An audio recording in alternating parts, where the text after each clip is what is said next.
Hello friends, welcome back to my channel travel con Shivangi. आणि जर तुम्ही या चॅनलवरती नवीन असाल तर welcome to my channel travel con Shivangi. Please माझ्या चॅनलला सबस्क्राईब करा. सो या व्लॉगमध्ये आज मी तुम्हाला दाखवणार आहे की आम्ही रिसेंटली अलिबागला गेलो होतो M2M फेरी थ्रू कार घेऊन. सो आमचा एक्सपिरियन्स कसा होता ओव्हरऑल आणि आम्ही कुठे राहिलो अलिबागला, आम्ही काय काय केलं ते सगळं तुम्हाला या व्लॉगमध्ये पाहायला मिळणार आहे. तर हा व्लॉग स्किप करू नका आणि एंडपर्यंत पहा, एन्जॉय करा. M2M ferry operates from Bhausa Dhakka in Mumbai to Mandwa Jetty in Alibag. Tickets and vehicle bookings can be made through the official M2M ferries website or mobile app. आम्ही सकाळी 7:30चा slot book केलेला, त्यामुळे आम्हाला मस्त सनराईजसुद्धा पाहायला मिळाला. Weight करते आमच्या फ्रेंड्ससाठी, ते आले की आम्ही लगेच जाऊ फेरीच्या. Once you are on board, there is a comfortable lounge area where you can sit and relax. Food and beverages are also available for purchase, making the journey even more enjoyable. There is also an open air deck on the upper level where you can find sitting, enjoy the fresh sea breeze, and take a beautiful pictures. It's a perfect spot to relax, click some pictures, and enjoy the scenic ride to Alibag. आणि असं करून literally 1 आवरमध्ये आम्ही अलिबागला पोचलोसुद्धा. Literally कळलं पण नाही की कसा टाईम गेला ते. आणि अलिबागला उतरल्यानंतर तिकडेच लागूनच स्टारबक्स आहे, तो आम्ही डिसाईड केलं की आम्ही थोडी कॉफी वगैरे एन्जॉय करू, कारण का आम्हाला हॉटेलमध्ये चेकिंग करायला थोडा टाईम होता. सो आम्ही सगळ्यांनी तिकडे टाईम स्पेंड केला. आणि हे जे स्टारबक्स आहे त्याला लागूनच खूप छान असा इथून तुम्हाला व्ह्यू पाहायला मिळतो. आम्ही असं थोडा वेळ टाईमपास केला, इथे मजा मस्ती केली आणि नंतर आम्ही निघालो आमच्या हॉटेलवरती /विला तुम्ही बोलू शकता तिकडे जायला. सो इकडचा हा तुम्ही जो पॅसेज बघता, इकडची स्टोरी मी तुम्हाला एंडला सांगेन की काय झालं होतं ते, पण तोपर्यंत तुम्ही एन्जॉय करा की आमचा विला कसा होता ते. So we booked this beautiful lighthouse by the sea villa for one night. This stunning oceanfront property features 3 spacious bedrooms, making it perfect for a group getaway with friends or family. तुम्ही पाहू शकता खूप छान असं swimming पूलसुद्धा आहे बाहेर.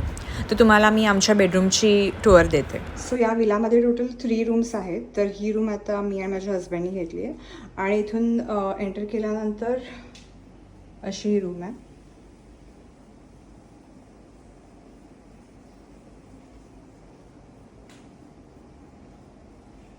आणि इथून असा सीचा व्ह्यूसुद्धा आहे आणि पूल पण तुम्हाला पाहायला मिळेल. आणि इथे बाहेर बसायला रेस्ट घ्यायला पण आहे, पण बाहेर आता एवढी गरमी आहे की कोणाचंही मन नाही की इथे जाऊन आता बसू. सो आम्ही आतमध्ये बसू.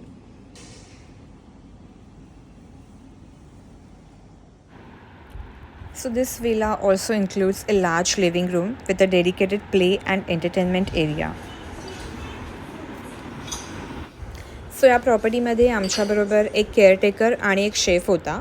सो फूडसुद्धा खूप छान होतं. तुम्हाला आधीच ते ऑप्शन्स देतात की तुम्हाला काय हवं आहे, तुम्ही चेक करून त्यांना इन्फॉर्म करू शकता इन ॲडव्हान्स की तुम्हाला काय हवं आहे ते. मग लंच झाल्यानंतर आम्ही थोडं रेस्ट घेतली, गेम्स खेळलो, कॉफी प्यायली आणि इव्हनिंगला ब्युटिफुल असा सनसेट आम्ही एन्जॉय केला पूलमध्ये. आम्ही मस्तपैकी म्युझिक लावलं होतं, डान्स करत होतो आणि खूप मजा आली. तुम्ही पाहू शकता खूप ब्युटिफुल प्रॉपर्टी आहे.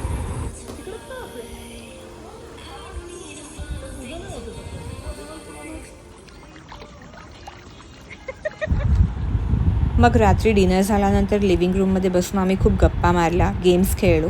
ते सगळं मी शूट नाही केलं, पण आम्ही मजा केली. आणि मग दुसऱ्या दिवशी सकाळी आम्हाला चेकआउट करायचं होतं. तर आम्ही उठलेलो, मस्त फोटोज वगैरे काढले रेडी होऊन, ब्रेकफास्ट केला आणि त्यानंतर आम्ही निघालो चेकआउट करून. आणि मध्ये आम्ही ऑन द वे थांबलेलो या कॅफेमध्ये, कॅफे स्कूल, इथे कॉफी पिण्यासाठी आम्ही थांबलो होतो.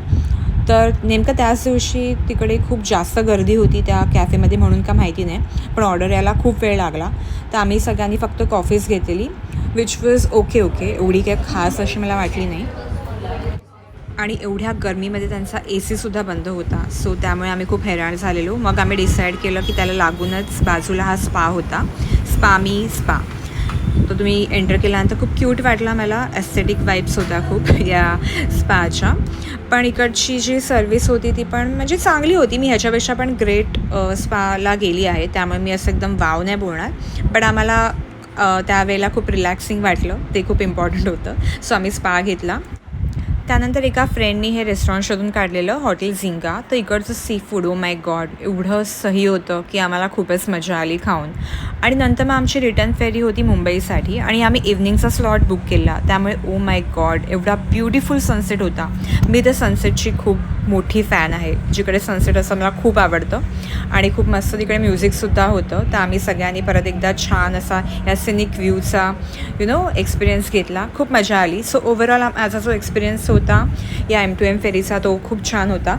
स्टे पण खूप आमचा मस्त होता. फक्त मी मागे व्हिडिओमध्ये जे मेन्शन केलं होतं स्पेसिफिकली या क्लिपमध्ये तुम्ही पाहू शकता की आम्हाला त्या विलामध्ये एंटर करण्यासाठी जो रोड होता तो इथून होता, म्हणजे बीचवरून लिटरली. त्या दिवशी होती या बीचला, म्हणजे त्या टाईममध्ये जेव्हा आम्हाला चेक इन होतं मोठी भरती होती.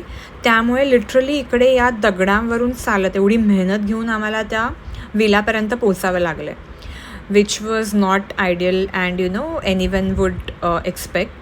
सो त्याच्यामुळे हा एक पार्ट सोडला तर ओव्हरऑल आमचा जो एक्सपिरियन्स होता त्या प्रॉपर्टीमध्ये तो खूप छान होता आणि M2M फेरीचा एक्सपिरियन्स पण खूप छान होता. आय होप की तुम्ही सगळ्यांनी हा व्हिडिओ एन्जॉय केला असेल. सो प्लीज याला एक थम्सअप द्या, म्हणजेच लाईक करा हा व्हिडिओ, शेअर करा तुमच्या फ्रेंड्सबरोबर आणि कमेंट्समध्ये मला सांगा की तुम्हाला कसं वाटला. Thank you for watching this video. Bye.